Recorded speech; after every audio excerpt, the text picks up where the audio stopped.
感谢大家观看这部影片。影片中会提到国际社会如何讨论气候变迁，以及不同国家集团的角度。在我们开始谈气候谈判简介以前，想先回答一个问题：气候变迁真的很严重吗？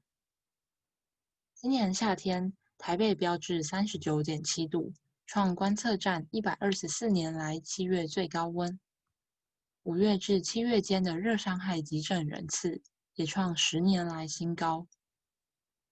全台以灌溉为主的最大水库曾文水库11月的蓄水量为16年来最低。不仅是台湾，印尼首都雅加达今年遇到了7年来最致命的洪水。根据英国气候变迁脆弱指数报告指出，随着全球暖化，海平面上升，最快在2030年，雅加达多处地方会成为沼泽。总统佐科威也在今年启动迁都计划。种种事件都在显示，气候紧急的状态已是现实。面对不断加剧的全球暖化，国际社会是怎么看待的呢？气候变迁在1988年第一次纳入联合国大会讨论，此后也引起国际社会越来越多的关注。因此，联合国大会在1990年中设立了政府间气候变化纲要公约谈判委员会，并授予起草公约条文及任何必要法律工具的权利。接着，在1991年到1992年间，历经6次的会议，超过150个国家参与谈判，于1992年5月，在纽约的联合国总部通过了联合国气候变化纲要公约 （UNFCCC）。本公约的最高权力机构便是每年召开的缔约国大会 （The Conference of the Parties），简称 COP。过去20几年来的 COP 大会中通过了许多协定，包含大家耳熟能详的京都议定书，便是1997年在第3届的 COP 中通过的，要求38个已开发国家担起温室气体减量的义务。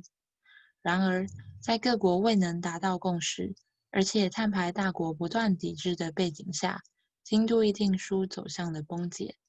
直到2015年，各国代表终于达成共识，签下了巴黎协定。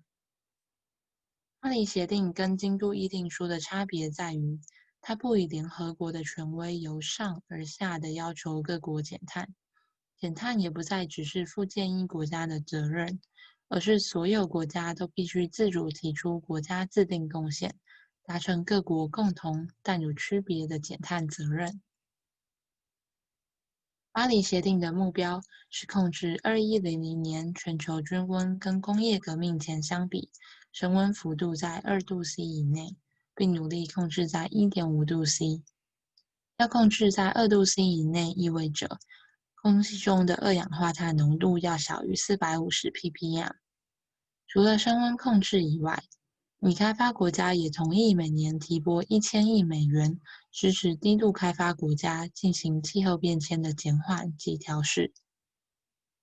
2018年 ，IPCC 也就是一群来自全世界将近100个科学家提出 1.5°C 特别报告。报告表示，现在相较于工业革命前已经增加1°C。如果依照目前人类社会的发展情境与碳排速率，再过10到12年，全球升温就会达到 1.5°C。一旦升温达 1.5°C， 北极海夏天可能出现无冰的状态，70%到90%的珊瑚礁将消失。因为降雨集中，全球将有1亿多人面临缺水的危机。这个气候变迁的责任究竟要归咎于谁？或者换个方式问，各国家集团打算如何面对这个棘手的全球性危机呢？